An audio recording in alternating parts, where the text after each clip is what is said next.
Eve, Coco and the Magic Flower. We publish a new bedtime read-along story every night, so make sure to tap the subscribe button so you never miss any. Part 1. The Encounter in the Mountains. Eve was excited to go on a hike with her beloved dog, Coco. The mountains were always beautiful, and she loved the fresh air and the feeling of adventure. As they were walking, Eve noticed something strange. She saw a faint glow through the trees, and it seemed to be moving. Curiosity got the better of her, and she followed the light with Coco close behind.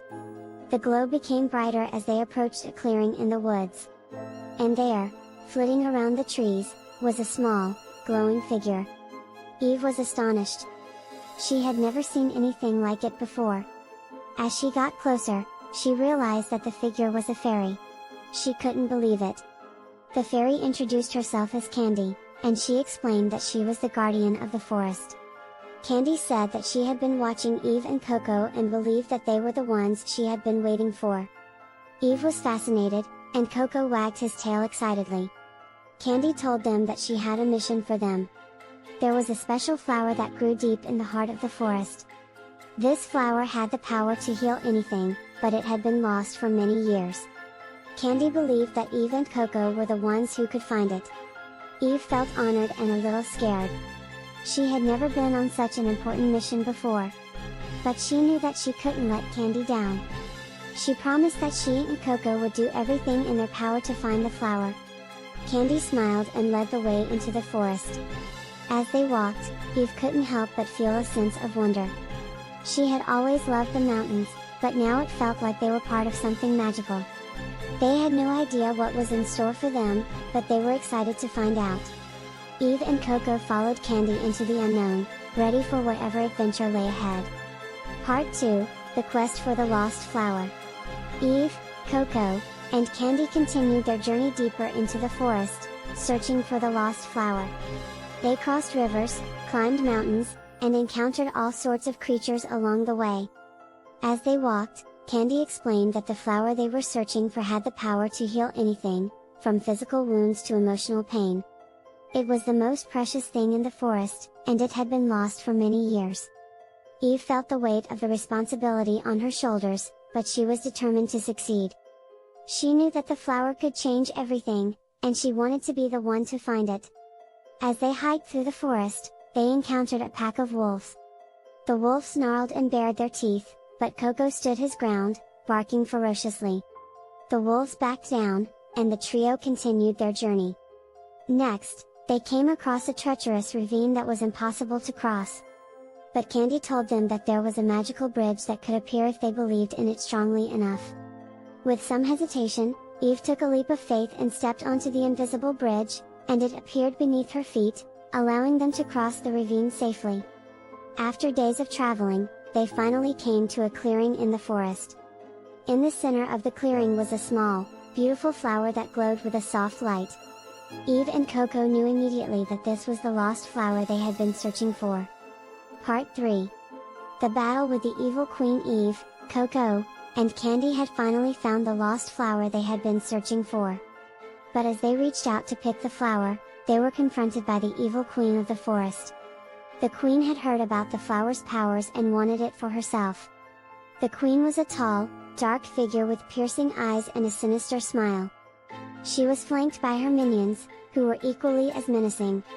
The queen ordered her minions to attack, and the trio of Eve, Coco, and Candy found themselves in a fierce battle.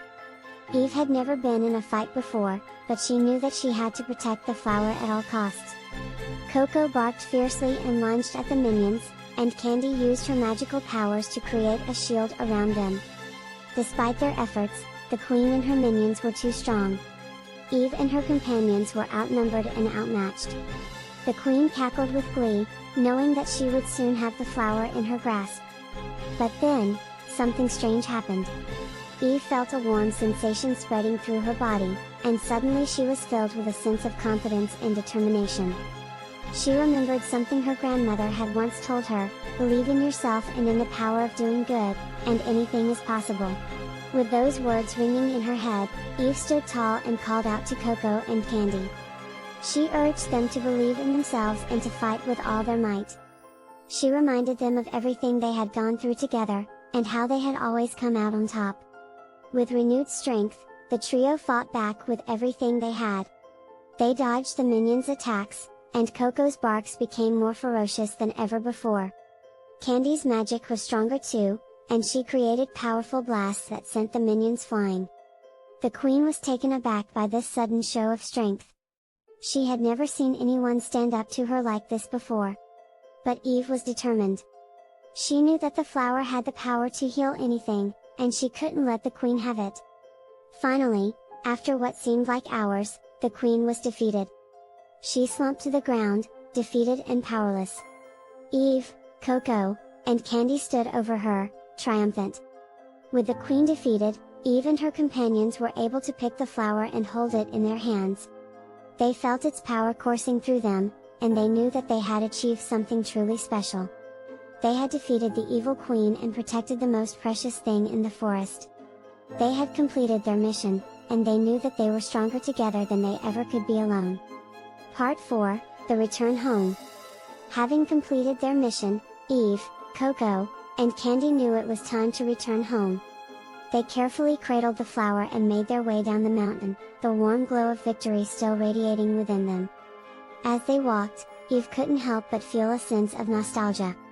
She had been on so many adventures with her faithful companions, and this one had been the most thrilling yet. She thought about everything they had been through together and how they had always come out on top. But as they reached the foot of the mountain, Eve noticed something strange. The sky had turned an ominous shade of gray, and the wind was picking up. She looked at Coco and Candy, and they both seemed to sense that something was wrong. Suddenly, a bolt of lightning flashed across the sky, followed by a deafening clap of thunder. Eve gasped in fright, and Coco whimpered beside her.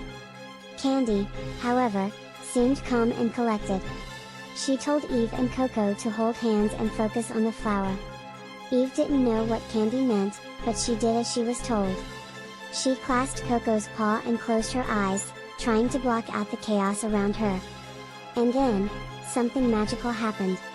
The flower began to glow, and a warm light enveloped Eve and her companions. They felt themselves being lifted off the ground, and suddenly they were flying through the air. They soared over the treetops, the wind whipping through their hair. Eve couldn't believe it. She had always dreamt of flying, and now it was actually happening. She looked at Coco and saw that he was wagging his tail with excitement. She looked at Candy and saw that she was smiling too. And then, as quickly as it had started, it was over. The warm glow faded, and Eve, Coco, and Candy found themselves standing in the middle of a familiar field. They were back home. Eve looked around and saw that everything was exactly as she remembered it. The sun was shining, the birds were singing, and everything seemed peaceful. But she knew that things would never be the same again. She had been on an incredible adventure, and she had learned so much about herself and her companions. As she turned to thank Candy, however, she saw that the fairy was no longer there. She had vanished without a trace. Eve wondered if she would ever see her again, but she knew that she would always be grateful for everything Candy had done for her. Eve and Coco made their way back to the house, and as they walked, Eve felt a sense of satisfaction that she had never felt before. She knew that she had accomplished something truly special, and she knew that she had grown stronger and wiser because of it. As she walked through the door and into her home, she felt a sense of peace settle over her. She knew that she would always remember this adventure, and she knew that she would always treasure the memories she had made with Coco and Candy. The end. Do you want to hear more stories? Then hit the subscribe button to follow our channel, so you never miss another daily story. And keep listening now, as more stories will play shortly.